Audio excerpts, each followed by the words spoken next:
I'm Laura Kyle in Kuala Lumpur, and these are the top stories here on Al Jazeera. The US car maker General Motors is set to file for bankruptcy protection, buying time to reorganize its ailing operations. The petition for Chapter 11 protection is expected to take place within the next few hours. It represents a final lifeline for the company, which dominated global car production for much of the 20th century. John Terrett has more from New York. Al Jazeera English has confirmed that the bankruptcy filing will be what's known as a 363 filing, and here are the details. General Motors will be split into two companies. One will be called New GM and will contain all the so-called good bits of the company, factories that make Chevrolet, Cadillac, GMC and Buick.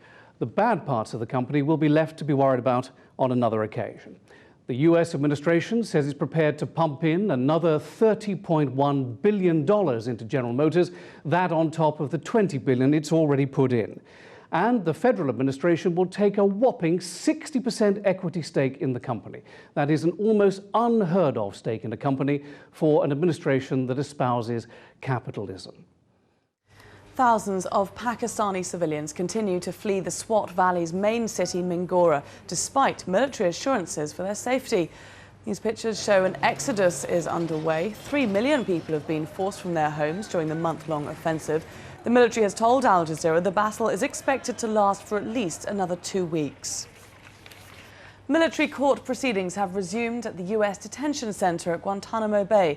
Canadian Omar Khadr is expected to have a pre-trial hearing on Monday. He's charged with killing an American soldier in Afghanistan in 2002. US President Barack Obama had promised to close down the military prison and ordered a 120-day suspension of all hearings. That deadline expired last week.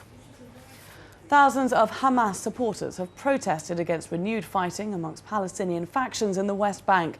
6 people were killed in a gun battle on Sunday when police raided a hideout where a top Hamas field commander and his deputy were hiding.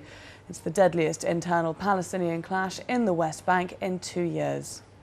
For all the latest updates, you can always log on to our website. The address aljazeera.net/English.